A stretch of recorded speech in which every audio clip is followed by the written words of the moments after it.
Unsa ba gyud ka importante ang word of mouth advertising alang sa usa ka bag-o pa lang nagsugod nga entrepreneur. Matud nila ang satisfied customer makes the best advertisement. Kini mao ay atong nakatunan sa atong feature negosyante ning sa Manaha.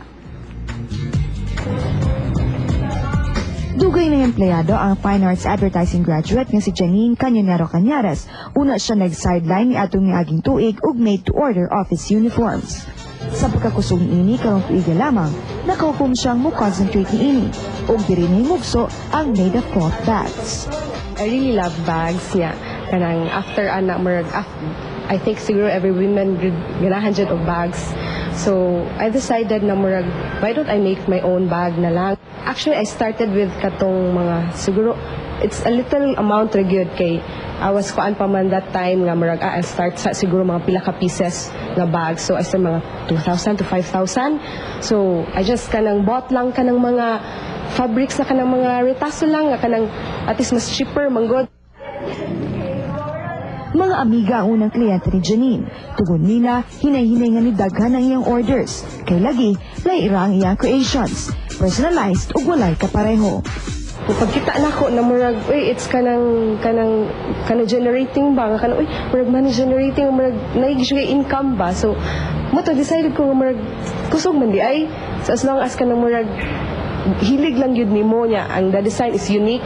Niya one of a kind good siya kay you cannot see it in other stores man good or kanang wakay kapareha sometimes ba kay it's your own idea, it's your own design. Apan dili ingon ana kasayon ang tanan alang ni Janine. Labi na kay siya mismo ang mangunay sa iyang bags. Gikan sa designing, ngadto na sa beadwork o hand painting.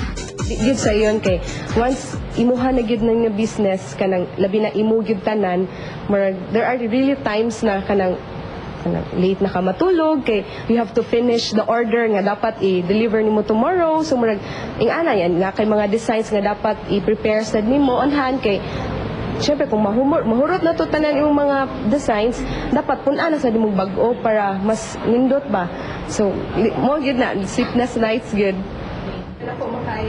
Bisan pa ini, happy kayo si Janine sa kalampusan sa iyang made-of-cloth bags. Gawa sa personal orders, nagsupply ni Sadya karon sa usa ka mall din sa Subo. Usa sa mga leksyon na nakatunan ni Janine isip negosyante. When they kanang bought bags from me, usually ilang mga friends na uy, kanang Janine is making kuan, kini nice ka, ayo nindot iyang mga bag, something, ana. So, marag, kuan na lang ko sometimes, uy, I got a text or a call from kinsa, na siya. Mingon lang nga, kanang, uy, naay kuan, bag si Janine, So, dawat na ko sa text, meron siya nga, kanang, can I call you, or can I have a bag, kuno ordered from you, mana, diha, gid nag-start, gid nga, through, gid, kanang word of mouth, gid siya. Gawa sa hilig importante alang sa usa ka negosyo ang dedikasyon ug paggahin sa igong panahon tungod kay kining tanan mo resulta ngadto sa usa ka maayong produkto. Ang kalipay manggod sa imong mga satisfied customers may mahimo nimong additional capital aron sa pagpalambo nini. Kung kamo adunay mga inspiring stories sa entrepreneurs ug kung kamo ganahan nay makatunan nga bagong negosyo tawag lamang mo diri namo sa ABS-CBN or busuat mo diri sa Negoswerte care of my buta ka pamilya ABS-CBN North Road Gubiao, Mandaue City. Tungod kay sa negosyo, ikaw ang swerte.